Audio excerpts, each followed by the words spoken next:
घाटकोपर दादरनंतर आता गिरगावतही पांढरी पट्टी। गिरगाव चौपाटी सुखसागर सोसायटीच्या समोर पांढरी पट्टी। गिरगावकर संघटनेनं पांढऱ्या पट्ट्यांवर मारला काळा स्प्रे।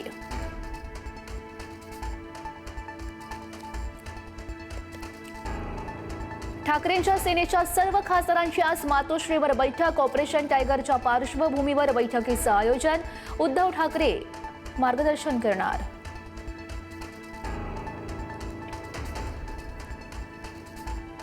आमदार रोहित पवारांच्या आंदोलनाचा आजचा तिसरा दिवस। रोहित पवारांनी सरकारला दिला आज संध्याकाळपर्यंतचा अल्टिमेटम। कर्जमाफीचा निर्णय न घेतल्यास तीव्र आंदोलन करण्याचा इशारा। मनोज जरांगे, हर्षवर्धन सपकाळ, राजू शेट्टी हजेरी लावणार।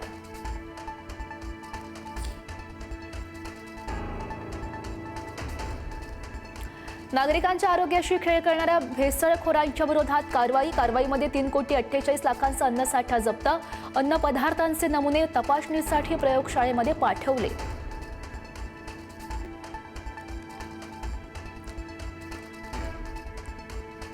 मान्सून कोकणातच रेंगाळला। पावसासाठी अनुकूल स्थिती नसल्यानं मुंबईमध्ये 15 जूनच्या आत पावसाची शक्यता नाहीच।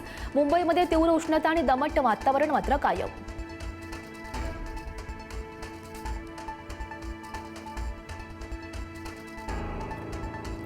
हिंगोलीतील पहिणी गावाला वादळी वाऱ्याचा फटका। अनेक घरांवरचे पत्रे उडाले। नागरिकांना पावसामध्ये जागून काढावी लागली रात्र।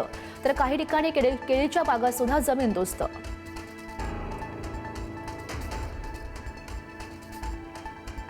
राज्यातील सर्वच धरणातील पाणी पिण्यासाठी राखीव, सिंचनासाठी उपसाबंदी लागू। संभाव्य जलसंकटामुळे राज्य सरकारचा हा निर्णय।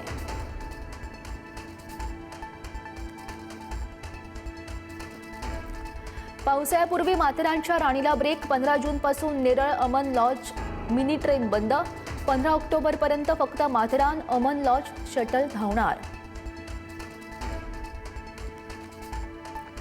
पिंपरीतील मोरवाडीच्या सोसायटीमध्ये 2 कुटुंबियांमध्ये तुफान राडा। आईवडिलांसह 2 मुलींकडून शेजारच्या मुलाला बेदम मारहाण। मारहाणीच्या रागातून मुलानंही केला चाकू हल्ला।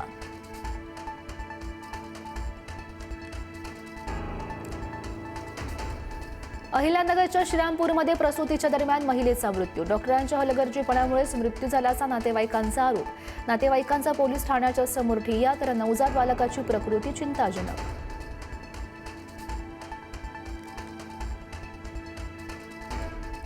इराणसोबतच्या करारावर आज स्वाक्षरी होणार। ट्रम्प यांची सोशल मीडियावरून माहिती।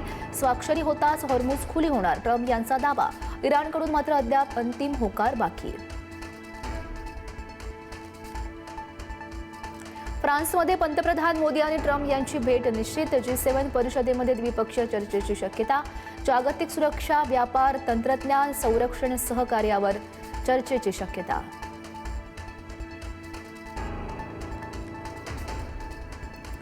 ब्राझीलमध्ये काळीच पिळवटून टाकणारी दुर्घटना। रोप जम्पिंग दरम्यान सुरक्षा रक्षक दोरी बांधायला विसरले।